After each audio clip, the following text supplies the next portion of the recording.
મિત્રો, અત્યારના સૌથી મોટા સમાચારમાં વાત કરીશું કેરીના રસિયાઓ માટે ખુશીના સમાચાર। આ વર્ષે ગીરની કેરીનો પાક સારો થઈ શકે છે। ગીર પંથકમાં મોટી સંખ્યામાં આંબાઓ આવેલા છે। આ વખતે જૂનાગઢ જિલ્લામાં ચોમાસામાં ઘણો વરસાદ થયો હતો, તેથી આંબાના બગીચામાં પૂરતું પાણી મળી રહ્યું છે। આ વર્ષે આંબાના બગીચામાં મોર આવવાની પ્રક્રિયા પણ શરૂ થઈ ચૂકી છે। હાલ જે વાતાવરણ છે તે આવું જ વાતાવરણ રહે તો આગામી સમયમાં કેરીનું ઉત્પાદન પણ સારું રહી શકે છે। મિત્રો, અન્ય મહત્વના સમાચારની વાત કરીએ તો 17 લાખની નકલી ચલણી નોટો સાથે 4ની ધરપકડ કરવામાં આવી છે।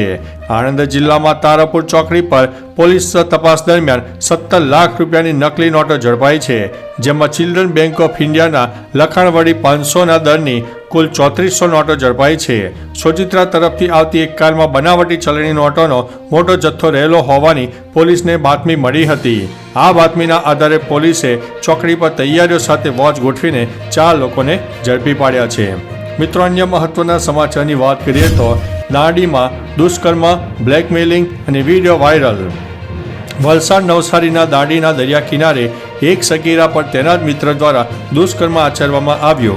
જુલાઈ 2023માં વલસાડના ટ્યુશનમાં વિદ્યાર્થીઓ દાંડી ફરવા ગયા હતા, જ્યાં એક સગીરે તેની જ મિત્ર પર દુષ્કર્મ આચર્યું હતું, જેનો વિડીયો પણ બનાવ્યો। બાદમાં વિડીયો બ્લેકમેલિંગ કરીને સંબંધ બાંધવા દબાણ પણ કરતો હતો। સગીરાએ ના પાડતા વિડીયો વાયરલ કરી દીધો અને આ મામલે પોલીસ ફરિયાદ પણ દાખલ થઈ છે। મિત્રો, અન્ય મહત્વના સમાચારની વાત કરીએ તો ક્રિકેટ મેચ દરમિયાન બેટ્સમેનને આવ્યો હતો હાર્ટ એટેક। મહારાષ્ટ્રના જાલનામાં ક્રિકેટ રમતી વખતે એક ખેલાડીનું હાર્ટ એટેકથી મૃત્યુ થયું। આ ઘટનાનો વિડીયો પણ સામે આવ્યો, જે જોઈને તમે પણ ચોંકી જશો।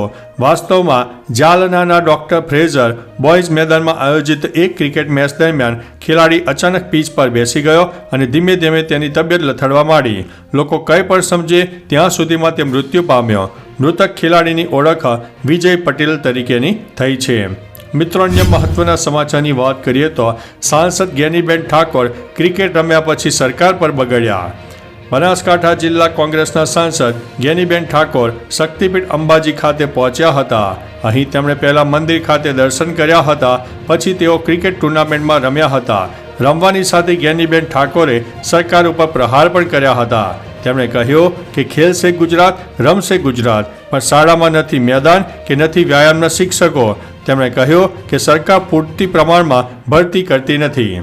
મિત્રો, અન્ય મહત્વના સમાચારની વાત કરીએ તો હવામાન વિભાગની નવી આગાહી સામે આવી છે। હવામાન વિભાગે જણાવ્યું છે કે આગામી એક સપ્તાહ દરમિયાન રાજ્યમાં ઠંડીનું પ્રમાણ વધશે, સાથે વાતાવરણ શુષ્ક રહેશે। હવામાન વિભાગના જણાવ્યા મુજબ ઉત્તરથી ઉત્તર પૂર્વ પવન ફૂંકાતા ઠંડીનો ચમકારો જોવા મળશે। હાલ સૌરાષ્ટ્રમાં તાપમાન વધ્યું છે, ઉત્તર ગુજરાતમાં ઠંડીનો ચમકારો યથાવત છે। બીજી તરફ અંબાલાલ પટેલે 10 જાન્યુઆરી સુધીમાં કડકડતી ઠંડી પડવાની આગાહી વ્યક્ત કરી છે। દરમિયાન સૌરાષ્ટ્રમાં વાદળછાયું વાતાવરણ પણ રહી શકે છે।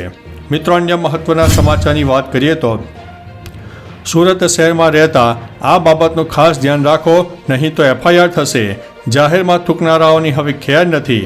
સુરત શહેરમાં જાહેર રસ્તા પર થૂંકનારા લોકો સામે હવે પોલીસ FIR થશે। માવો ખાઈને જાહેરમાં થૂંકશો તો બરાબરના ફસાઈ જશો। જો કે સુરત સહિત ગુજરાતમાં માવા ખાનારનો વર્ગ એટલો મોટો છે કે તેમને થૂંકવામાં રોકવામાં ઘણી સમસ્યા થાય છે, તો પણ એક સારો પ્રયાસ કહી શકાય છે। મિત્રો, અન્ય મહત્વના સમાચારની વાત કરીએ તો ખેડૂત નેતા ડલ્લેવાલના ઉપવાસનો 35મો દિવસ। ખાનૌરી બોર્ડર પર 35 દિવસથી ઉપવાસ પર બેઠેલા ખેડૂત નેતા જગજીત ડલ્લેવાલને પોલીસ હોસ્પિટલમાં દાખલ કરી શકી નથી। સુપ્રીમ કોર્ટે પંજાબ સરકારને 31 ડિસેમ્બર પહેલાં ડલ્લેવાલને અસ્થાયી હોસ્પિટલમાં શિફ્ટ કરવાનો આદેશ આપ્યો હતો।